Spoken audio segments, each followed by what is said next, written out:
안녕하세요. 백두산 금융연구소의 백두산입니다. 5월 10일 월요일 아침 9시 23분입니다. 오늘 말씀드렸다시피 코스피가 굉장히 중요한 상황입니다.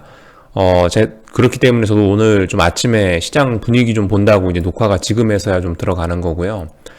그러니까 이 원웨이 상승은 일단 오늘 없을 것 같은 분위기를 보이고 있습니다. 만기주잖아요. 이번 주에 만기주니까 보니까 양매도로 흘러갈 가능성도 좀 있어 보이고요. 어쨌든 원웨이 상승으로 이렇게 강하게 뭔가를 뽑아내겠다 이런 의지는 일단 보이지 않는 것 같습니다. 그렇게 되면 원웨이가 아니란 얘기는 일단 둘이 치열하게 싸우겠다는 얘기죠. 원웨이란 게 뭐예요? 강력하게 한쪽이 확 이겨서 싸워볼 가치도 없이 한쪽이 일방적으로 줄줄이 밀리고 한쪽이 일방적으로 이기는 게 원웨이인데, 오늘 상황으로 봐서는 일단 원웨이는 아닌 것 같다. 그러면은 둘이 오늘 열심히 싸우겠다라는 이야기인 것 같습니다. 금요일날 이런 얘기를 드렸는데요. 아무튼 금요일날 그래서 지금 자리가 어떤 확인하고 매수를 하는 스타일의 분들이 들이댈 땐 절대 아니죠. 지금은 확인된 게 없으니까요. 지금 말씀드렸다시피 겁나게 싸우는 자리인 거고, 제가 예상치도 못하게 굉장히 많이 올라온 거예요. 굉장히 많이. 설마 여기까지 올라오겠어라고 했는데 정말 턱 밑까지 차올라온 상황입니다. 그래서 지금 같은 경우는 말씀드렸다시피 어떠한 좀 극점을 노리시는 그런 분들, 나는 진짜 약간 승부사의 기질이 있으신 그러신 분들이 이제 이런 자리에서 한 번쯤 질러 볼 수 있는 그런 자리인 겁니다. 그러니까 확인하고 매수하는 자리는 아닌 거고, 지금은 스타일이 그러신 분들은 한 번쯤 들이대 볼 만한 아주 중요한 최전선까지 와 있다라고 보시면 될 것 같아요. 그래서 오늘 코스피에서 보셔야 될 라인은 말씀드렸다시피 가장 중요한 라인을 테스트하고 있습니다. 1월 고점, 그리고 이번에 4월 중순에 만들어졌던 고점이 이렇게 내려오고 있는데, 이 고점 추세선을 테스트하고 있는 중이에요. 물론 현재로서는 아침에는 이제 이 추세선을 잠깐 한 틱, 두 틱 정도 넘어갔었다가 밀리는 모습이 나오긴 하는데요. 하여튼 지켜봐야 됩니다. 이 라인을 기준으로 오늘 이걸 확 넘어가겠다가 아니고, 일단 이 라인을 기준으로 해서 싸워보겠다라고 일단 마음을 정한 거기 때문에, 하여튼 이번 주에도 마음 편히 그냥 보기는 어려울 것 같습니다. 하여튼 싸울 거다. 이런 이야기 정도 드리고요. 금요일날 미국 시장 마감에 관련된 걸 또 간단하게 이야기를 좀 해야겠죠. 금요일날 미국은 엄청 올랐어요. 금요일날 제가 이제 금요일날 저녁 영상을 녹화하고 있을 당시에는 사실 그때 고용지표가 나왔거든요. 고용지표 나오고 나서 막 시장이 급등하길래 시장 지표가 고용지표 또 서프라이즈하게 또 좋게 나왔나 보다라고 생각하고 그냥 그러고 말았거든요. 근데 이게 뉴스를 뒤늦게 보니까 이게 고용지표가 굉장히 안 좋았더라고요. 그러니까 지금 시장 상황이 어쨌든 계속 이렇습니다. 지표가 좋게 나오면 좋게 나온다고 경제가 좋아진다라고 오르고, 지표가 안 좋게 나오면은 지표가 안 좋으니까 테이퍼링 긴축하지 못할 거야 이러면서 이제 어떤 안도감에 오르고, 아무튼 그런 상황에서 어제 같은 경우는 뭔가 금요일 같은 경우는 고용지표가 굉장히 안 좋게 나왔는데, 그럼에도 불구하고 말씀드렸다시피 이게 긴축 우려 완화로 해석이 되면서 많이 올랐어요. 그래서 S&P하고 다우 같은 경우는 이제 신고가를 또 쓴 것 같고, 다우는 안 봅니다. 그래서 다우는 잘 모르겠고, 하여튼 S&P는 신고가를 갔고요. 나스닥은 여전히 이제 부진한 모습을 보이고 있긴 합니다. 물론 상승 마감했는데 S&P에 비해서 좀 차트 모양이 좀 부진하다고요. 상승률도 더 많이 오르긴 했는데 그럼에도 불구하고 부진하다라는 표현을 썼습니다. 이제 제가 이런 논리로 계속 말씀을 드리고 있는 건데요. S&P하고 나스닥하고 이게 지금 키 차이가 납니다. 키 차이가. S&P는 분봉인데 분봉까지 볼 건 없을 것 같고, 일봉으로 보자면은 보시면 S&P는 어쨌든 계속 신고가예요. 계속 신고가인데 좋다, 신고가 가는 건 좋다, 이거 인정하는데, 문제는 이제 네가 계속 신고가를 가고 S&P 네가 계속 신고가를 가고 미국 시장이 계속 오르려면은 너 혼자 신고가를 가서는 모자랄 것이다. 그래서 S&P 네가 신고가를 가고 미국 시장이 정말 좋게 흘러가려면은 결과적으로 우리 지금 지지부진한 나스닥 얘도 데리고 가야 된다. 얘도 같이 올라줘야 이게 지지부진한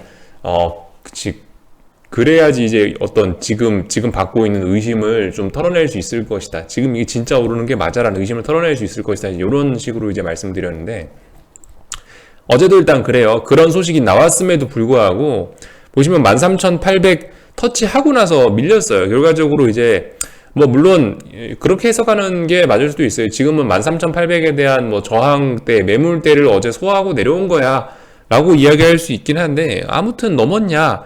일단 못 넘었다라는 게 일단 핵심적인 내용입니다. 그래서 잘 봐야 되겠죠. 신고가를 가고 있는 S&P와 여전히 13,800이라는 벽에서 다시 첫 번째 테스트를 한 다시 1거래일째 테스트를 한 나스닥의 싸움, 요거 두 개, 이거 오늘 밤에도 일단 지속될 거다라는 겁니다.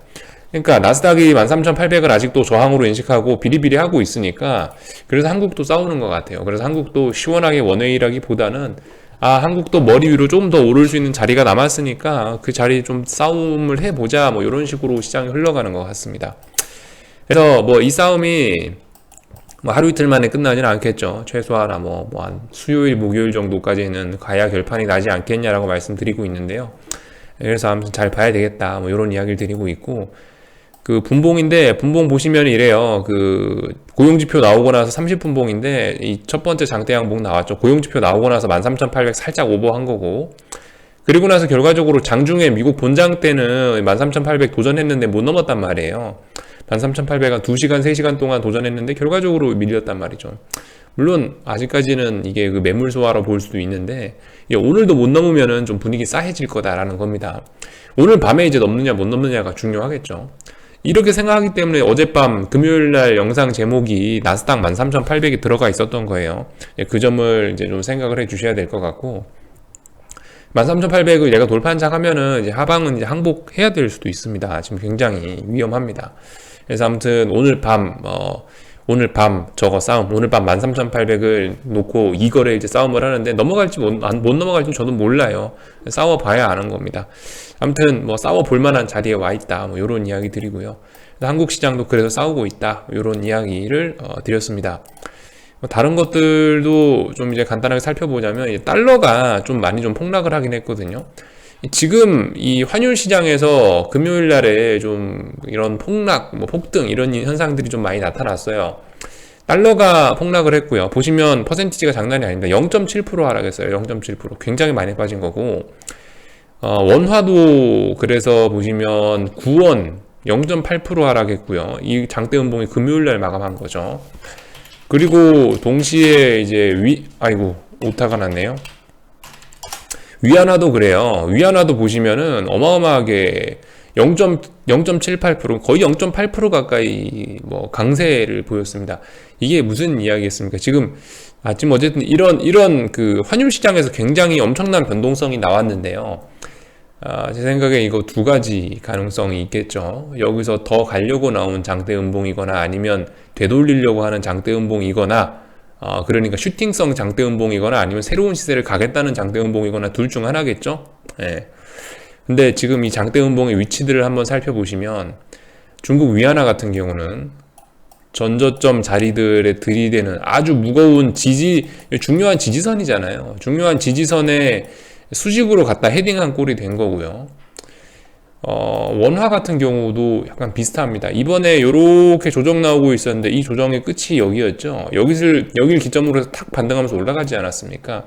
그러니까 뭐예요? 이 자리, 이 주변이 굉장히 어떤 중요한 지지선들인데, 이 지지선까지 얘도 수직으로 해서 헤딩을 했습니다. 어떤 중요한 지지선들을 깔고 그 자리에서 일단은 다 대부분 장대 음봉을 보여줬거든요. 달러도 그래요. 달러 인덱스도 방금 보시면은 지금 뭐 이런 식으로 여기 저점 뭐 이런 자리들이 중요한 자리일 텐데, 진 바닥으로서 이런 자리가 중요한 자리들일 텐데, 지금 보시면 이런 저항, 이런 지지선들 부근까지 해서 얘도 수직으로 이제 다이빙을 했단 말입니다. 그죠? 이게 솔직히 뭐 물론 어떤 의미일지는 좀 이제 뭐 지금 와서 뭐 제가 뭐 감히 세게 이야기하긴 뭐 하겠지만은, 일단 냄새는 조금 나는 것 같습니다. 이게 최소한 이런 무거운, 이런 중요한 지지선들을 앞두고 이렇게 수직으로 장대 음봉으로 다이빙을 했다라는 건 최소한 건데, 여기서 장대 음봉이 며칠 더 나오면서 이런 지지선들을 확 붕괴시키겠다라는 의미보다는 여기 약간 슈팅성의 의미가 있는 것 같고, 이렇게 나오던, 그러니까 4월 내내 이렇게 조정이 나왔지 않습니까? 이 조정을 끝내기 위한 어떤 언더슈팅성 흐름이 어젯밤 금요일 날에 나온 거 아니냐? 라고 우리 개인적으로 좀 추측을 해보고 있습니다. 그래서 아무튼 이건 뭐 저의 생각일 뿐이고 어떻게 될지는 일단 뭐 지켜봐야 된다라는 겁니다. 그래서 이 금요일 날에 뭐 고용지표가 어쩌고 저쩌고 하긴 했는데 그 와중에 일단은 뭐 요렇게 달러 약세가 눈에 띄었다라는 점이 뭐 일단 보이고 있습니다. 그에 대한 영향 어떻게 나올지 이제 이번 주에 이런 부분도 지켜보셔야 되겠습니다. 대부분 어떤 뭐 신흥국 통화들, 뭐 원화, 위안화 이런 친구들이 중요한 지지선들까지 내려와 있는데 이 지지선 부근에서 어떻게 할 것이냐 이번 주의 흐름 중요하겠죠. 그리고 달러 인덱스가 이제 말씀드렸다시피 아주 중요한 대충 이 정도까지 내려온 거죠. 달러 인덱스가 여기 어딘가에 지지하고 이렇게 올라가면서 이제 다시 상승 추세선을 만들고 이 조정을 끝내느냐 뭐 이런 부분들 잘 보셔야 되겠습니다. 그래서 하여튼 환율이 그렇게 많이 움직였다, 달러가 엄청 약해졌다, 뭐 아마 고용지표 핑계를 댔겠죠. 뭐 미국 경제 회복이 느려졌다 이러니까 약달러가 나왔다, 그렇게 볼 수 있을 것 같긴 한데 하여튼간 그래서 보면은 네, 하여튼 그래서 달러는 그만 보고 10년물 금리 같은 경우도 장중에 지금 일단 이렇게 아래쪽으로 한번 슈팅을 확 줬다 결과적으로 되돌렸거든요. 아마 이 선까지 해석을 하긴 해야 될 겁니다. 그러니까 지금 여기 있는 이 금요일날 만들어 놓은 이 저점을, 금리의 저점을 이걸 무시하고 이런 식으로 추세선을 긋기는 좀 무리한 것 같고요. 일단 이런 식으로 선을 이거 두 개 다 살려서 일단 선을 그어주는 게 맞지 않나 싶습니다. 아무튼간 뭐 근데 대략적으로 일단은 뭐 추세선을 일단 이렇게 그을 수 있을 것 같고, 뭐 근데 말씀드렸다시피 지금 여기 1.55 부근에서부터 1.625까지가 지금 대략적으로 박스권에서 지금 놀고 있는 거죠. 이렇게 흐름으로도 볼 수 있으니까 뭐 말씀드렸다시피 1.625 라인과 뭐 1.55 뭐 이 부분 라인들 어떻게 처리가 되는지 좀 잘 보셔야 될 것 같고요. 하여튼 근데 이 급락이 나왔음에도 불구하고 반등했다는 게 좀 중요합니다. 그죠? 금리는 더 이상 안 떨어질 수 있다라는 점이 좀 중요할 것 같아요. 어제 반등이 상당히 의미가 있긴 있었을 겁니다. 이 정도면 사실상 이 정도 반등이면 이거 무시하고 요렇게 꺼도 되긴 될 것 같은데 좀 엄밀히 따져서 이거 일단 요렇게 선은 일단 추세선 요렇게 끄어 놓고요. 하여튼 일단은 아래쪽으로 가려는 압력은 좀 이 아래꼬리 급반등으로 인해서 좀 많이 사라진 것 같다. 뭐 요 정도 이야기를 드릴 수가 있을 것 같습니다. 이렇게 말씀드려도 그렇게 큰 무리는 아닌 것 같아요. 이 정도 점검을 했고요. 비트코인들 같은 경우에는 어제 또 그 주말에 이런 일들이 있었습니다. 그죠? 일요일날, 토요일날 오르고 금요일날 하락하고 이런 모습이 나왔는데 지금 일단 중요한 저항을 돌파한 척한 모습이에요. 어디가 중요한 저항이었다? 여기가 중요한 저항이었죠. 여기를 기준으로 해서 한 일주일 가까이 지금 못 넘고 있었는데 살짝 넘어갔어요. 살짝 넘어가고 자꾸 고점을 높이고 있기 때문에 지금 이렇게 지금 선을 그으려는 이런 계획은 자꾸 무산되고 있습니다. 그래서 일단 계속 더 올라가고 있다라는 겁니다. 비트코인은 이거 돌파한 척 했으니까 좀 더 올라가려고 하고 있다라는 점을 아셔야 되겠고, 물론 뭐 저항들은 많습니다. 말씀드렸다시피 지금 여기 어디에 지금 걸려 있는 거죠. 여기 어딘가 저항에 지금 이제 이번에 걸려 있는 겁니다. 하여튼 뭐 이런 모습들 체크하시면 되겠습니다. 그리고 그래서 한국 시장이 그래서 오늘 싸워야 된다 이겁니다. 오늘 그래서 아주 중요한 자리에 와 있다. 싸워야 된다. 코스닥도 그래요, 여러분들. 코스닥도 말씀드렸다시피 지금 그 코스닥 인버스 기준으로 하면은 4,650원, 60원 요 정도 자리가 중요하게 지켜야 될 자리라고 말씀드렸는데 일단은 여기 부근에서 일단 더 이상 추가적으로 죽지는 않는 정도의 모습이 나오고 있고, 뭐 코스닥 선물로 치면 한 1,400 부근까지 올라올 수는 있어요. 올라올 수는 있는데 일단 못 올라오고 있습니다.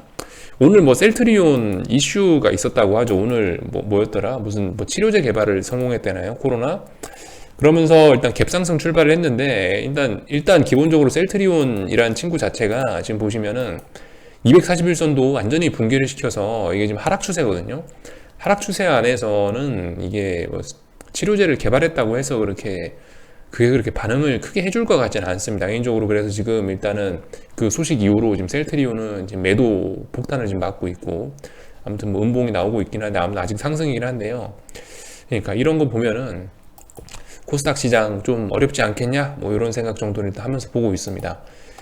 아무튼 지금 이제 중요한 싸움이에요. 이게 숫자로 치면은 분봉상 숫자로 치면 대략 431.87 요 정도 자리인 것 같습니다. 아침에 몇 팅 넘어갔다가 왔는데 이 중요한 선을요. 아무튼 이 자리와 관련된 싸움이 이제 오늘 지금 1거래일째이고요.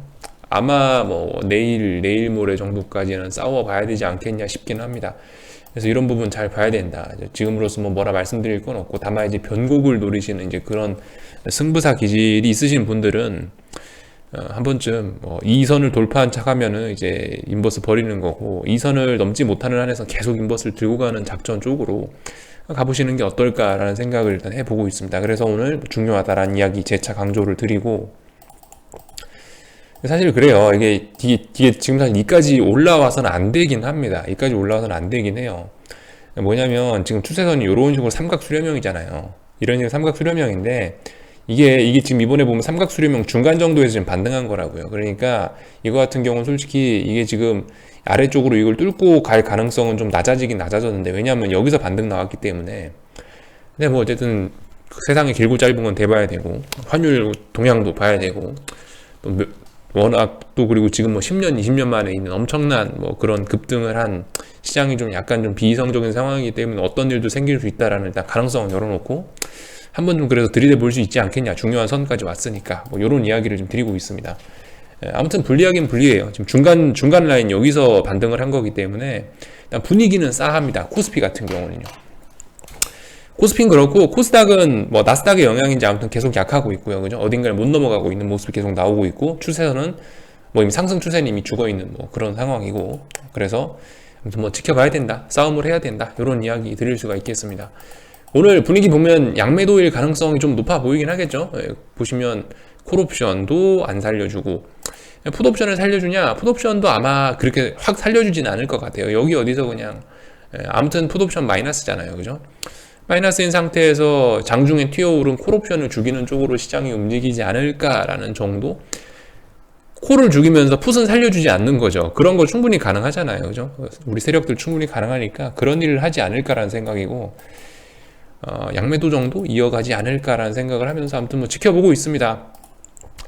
뭐 다른 특별한 뉴스 같은 거는 뭐 제가 잘 모르겠고요. 특별히 있었던 것 같지는 않고, 그죠? 아무튼 전부 대부분 그 고용과 관련된, 고용 쇼크와 관련된 뭐 예상치 크게 하회라는 이런 뉴스들이 나오고 있습니다. 뭐 이런 이야기는 뭐 사실 많이 드렸으니까, 그죠? 지표 좋다고 오르고, 지표 안 좋다고 테이퍼링 우려가 감소했다고 오르고, 이런 이야기 드렸으니까, 그게 핵심입니다. 그게 지금 시장의 핵심인 거고, 글쎄요, 뭐 나머지는 특별한 거 없죠. 네. 그래서 하여튼 여기까지 하고 마칠게요. 궁금한 거는 리플 남겨주시고요. 아무튼 이번 주에 한 수요일 목요일쯤 가야 결론이 나올 것 같습니다. 나스닥 13,800 그리고 코스피가 이 위에 있는 추세선을 어떻게 할 것인가에 관련된 싸움 여부 흥미진진하게 잘 보셔야 될 것 같습니다. 여기까지 하고 마칠게요. 궁금한 거 리플 남겨주세요. 저녁에 뵙도록 하겠습니다.